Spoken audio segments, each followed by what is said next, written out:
बहिष्कार की बात करते आपका एफआईआर। आप भी जान रहे बाबा साहब के अम्बेडकर को जिस तरह से अपमानित अमित शाह ने किया, उसको इस इशू को डाइवर्ट करने का एक षड्यंत्र है। हम लोग सब लोग जानते हैं कि बीजेपी के लोगों की मानसिकता बाबा साहब अम्बेडकर के प्रति क्या है। हमने शुरू से ही कहा कि इस देश के लोग जो है विधानसभा में खड़ा होकर के मुख्यमंत्री कहते हैं कि हम बदल देंगे और अधिकारी उनकी बात नहीं सुनते। तो आप समझ गए कि कितने कमजोर मुख्यमंत्री हो चुके हैं। अब इनके बस की कोई बात नहीं।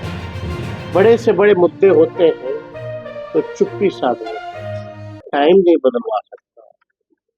विधानसभा में खड़ा होकर के मुख्यमंत्री कहते हैं कि हम बदल देंगे और अधिकारी उनकी बात नहीं सुनते हैं। तो आप समझ जाइए कि कितने कमजोर मुख्यमंत्री हो चुके हैं। अब इनके बस की कोई बात नहीं। बड़े से बड़े मुद्दे होते हैं तो चुप्पी साध लेते हैं। आप बताइए कितने बड़े से बड़े इश्यूज हैं, लेकिन अभी जो सत्र विधानसभा में चला, दोनों सदनों में, विधानसभा हो या विधान परिषद हो, दोनों में चुप्पी, एक शब्द भी मुख्यमंत्री ने।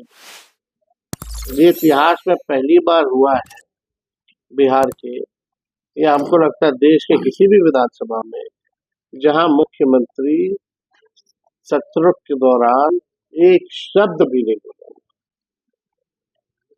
अब मौन है या उनको बोलने नहीं दिया जाता है, अब ये तो वही बात बताएंगे। लेकिन माननीय मुख्यमंत्री जी संवाद पे निकल रहा, आज हमने भी सवाल पूछे हैं माननीय मुख्यमंत्री जी से।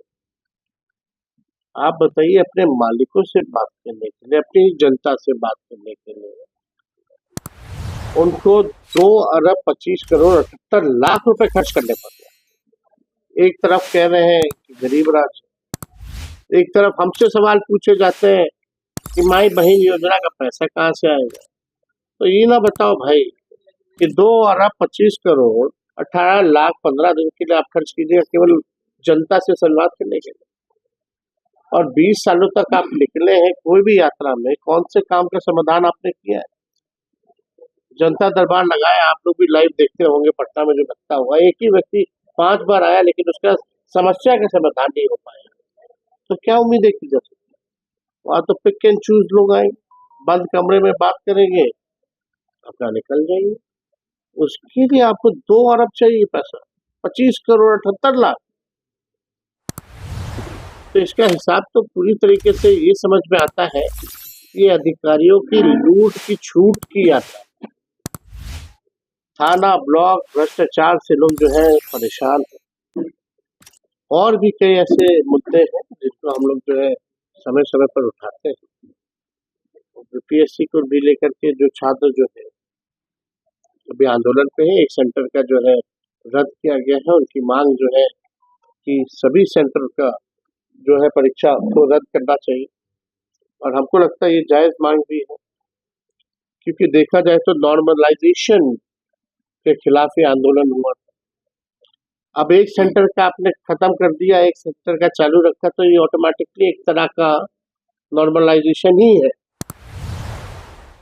जिन छात्रों ने ये कहा कि उन्हें पेपर जो है 1 घंटे 2 घंटे लेट मिला क्वेश्चन पेपर,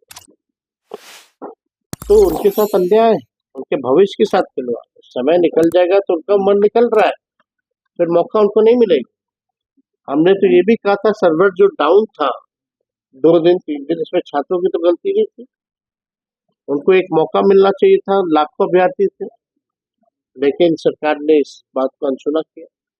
नॉर्मलाइजेशन की जहां तक बात की, तो आप 10 दिन तक क्या कर रहे थे? आपने स्पष्टीकरण क्यों नहीं दिया, स्टैंड क्यों नहीं दिया कि ऐसी कोई बात नहीं, आंदोलन हुआ, आपने लाठी बरसाए, डीएम ने थप्पड़ मारा, फिर शाम में आप कहते हैं कि नॉर्मलाइजेशन हुआ था। तो ये सरासर अन्याय हो रहा है, और पता नहीं मुख्यमंत्री जी होश में है कि नहीं है, कहाँ है।